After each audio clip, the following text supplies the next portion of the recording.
नमस्कार दोस्तों। आज हम देखेंगे सी टेट में आए हुए क्वेश्चन। 20 तारीख को सी टेट में आए हुए क्वेश्चन को देखेंगे, जिक्र करेंगे कौन कौन और किस प्रकार के क्वेश्चन आते हैं प्रथम पाली और सेकंड पाली में। तो बाल विकास से देखेंगे कैसे क्वेश्चन आए थे। कुछ बच्चों से मैंने जानकारी ली है। तो क्वेश्चन आया था, संप्रत्यय का सिद्धांत दिया है। संप्रत्यय का सिद्धांत किसने दिया है, ये क्वेश्चन भी आया था। और क्वेश्चन एक आया था कि राष्ट्रीय शिक्षा नीति 2020 में कितने भाषा को मान्यता दी है, हिंदी, अंग्रेजी, संस्कृत, ये से रिलेटेड क्वेश्चन आया था। और आया था कि राष्ट्रीय शिक्षा नीति में संस्कृत कैसी भाषा है, वैकल्पिक भाषा या द्वितीय भाषा या तृतीय, इनमें से कोई नहीं। ऐसा क्वेश्चन एक आया था। और आया था कि राष्ट्रीय शिक्षा नीति में पढ़ाने के लिए भाषा की मान्यता, क्षेत्रीय भाषा, मातृभाषा, कैसी भाषा का प्रयोग करना चाहिए पढ़ाने के लिए, ये क्वेश्चन भी आया था कि मातृभाषा का ही प्रयोग करना चाहिए। और गणित में देखते हैं, गणित में क्या क्या आया था। गणित में आया था 3/7 एवं 4/9 के बीच कितने परिमेय संख्या हैं। क्वेश्चन पूछा है कि 3/7 एवं 4/9 के बीच में कितने परिमेय संख्या हैं। तीन। और अगला था कि 3/2, 4/7, 2/3, 6/7 में सबसे बड़ी संख्या, बड़ी एवं छोटा भिन्न पूछा था, छोटा एवं बड़ा भिन्न पूछा था। अगला देखें, एक गुणनखंड से आया था, एक गुणनखंड से हो गया। और एक क्रमागत संख्या से, एक मध्यिका से, वर्ग चतुर्भुज से क्वेश्चन आया था। और एक क्वेश्चन आया था 101 एवं 120 के बीच भाज्य संख्या पूछा था। काफ़ी सरल सरल ही क्वेश्चन आ रहे हैं, टफ नहीं कहेंगे, कुछ क्वेश्चन तो टफ रहते ही रहते हैं।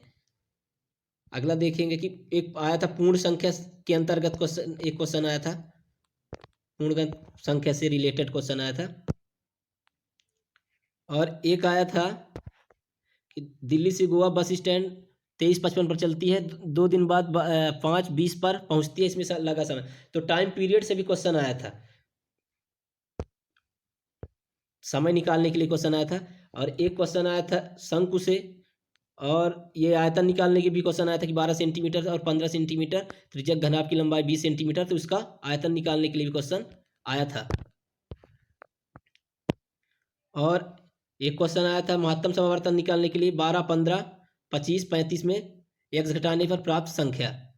और एक क्वेश्चन आया था भाज्य बराबर भाजक इंटू भागफल प्लस शेषफल है, तो वह संख्या क्या होगा जिसका शेषफल 5 है और वह शेषफल का 4 गुना है एवं भागफल का 5 गुना था।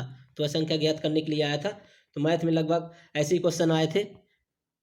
आगे देखते हैं हम पर्यावरण। पर्यावरण देखते हैं, पर्यावरण में क्या क्या आया था। तो चुंबक से रिलेटेड एक क्वेश्चन आया था, और लिटमस पेपर से एक रिलेटेड आया था। क्वेश्चन ऐसे आता है कि लाल लिटमस पेपर को नीला कारण होता है या किस आम्ल कारण होता है, क्षार कारण होता है, या नीला लाल कैसे होता है। तो इससे रिलेटेड एक क्वेश्चन आया था। एक भूकंप से रिलेटेड आया था कि भूकंप के जो तीव्रता होती है किससे मापी जाती है, इस टाइप का क्वेश्चन आया था। और एक क्वेश्चन आया था जंगल से, जंगल से ऐसा क्वेश्चन आया था कि जंगल किस कारण खत्म हो रहे हैं आजकल। तो इस टाइप का क्वेश्चन आया हुआ था दोस्तों, देखेंगे हम। और आया था क्वेश्चन, और आया था कि उल्लू को रात में क्यों दिखाई देती है। यहाँ पे रात होगा कि उल्लू को रात में दिखाई क्यों देता है, रात में क्यों दिखाई देता है। और एक क्वेश्चन और पूछा था कि दक्षिण भारत की सबसे छोटी पक्षी, दक्षिण भारत की सबसे छोटी पक्षी पूछा था। और एक ऐसा क्वेश्चन आया था कि भोपाल से गुवाहाटी एवं हरियाणा किस दिशा में है। मैप के अनुसार भोपाल से गुवाहाटी एवं हरियाणा किस दिशा में है। एक क्वेश्चन ऐसा आया था कि भूकंप के झटके जहाँ ज़्यादा आता है तो वहाँ कैसा होता है, ऑप्शन दिया था। ऐसे ही क्वेश्चन, मतलब भूकंप से रिलेटेड 2 क्वेश्चन हो गए, भूकंप से रिलेटेड 2 क्वेश्चन आए हुए थे। आगे देखेंगे हम हिंदी के क्वेश्चन। हिंदी में क्या क्या आया था। तो हिंदी में लगभग बताए हुए क्वेश्चन के अनुसार मानस दर्शन में विच्छेद पूछा था, मानस दर्शन में विच्छेद। अभिव्यक्ति में उपसर्ग पूछा था कि अभिव्यक्ति में कौन सा उपसर्ग होगा। और एक सही शब्द बताने के लिए आया था।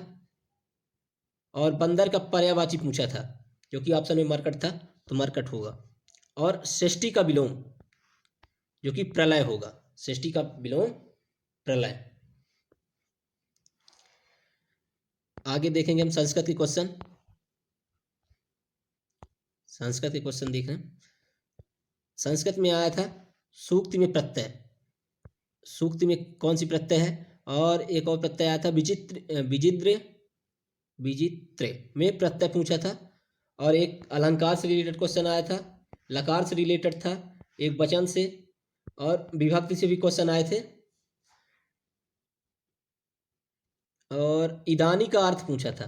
इदानी का अर्थ, इदानी का क्या अर्थ होता है? और उपरि विमुख का विक्षेप पूछा था। उपरि विमुख का विक्षेप पूछा गया था। तो लगभग सरल क्वेश्चन ही आ रहे हैं, तो क्वालिफाइड करने में ज़्यादा प्रॉब्लम नहीं होगी जो बच्चे पढ़ के गए हैं या पढ़ चुके हैं। थैंक यू दोस्तों। अगली वीडियो में फिर मिलेंगे हम ऐसे इंपॉर्टेंट फैक्ट साथ, और सी टेट के आए हुए ऐसे क्वेश्चन को लेकर हम फिर मिलेंगे। अभी जय हिंद।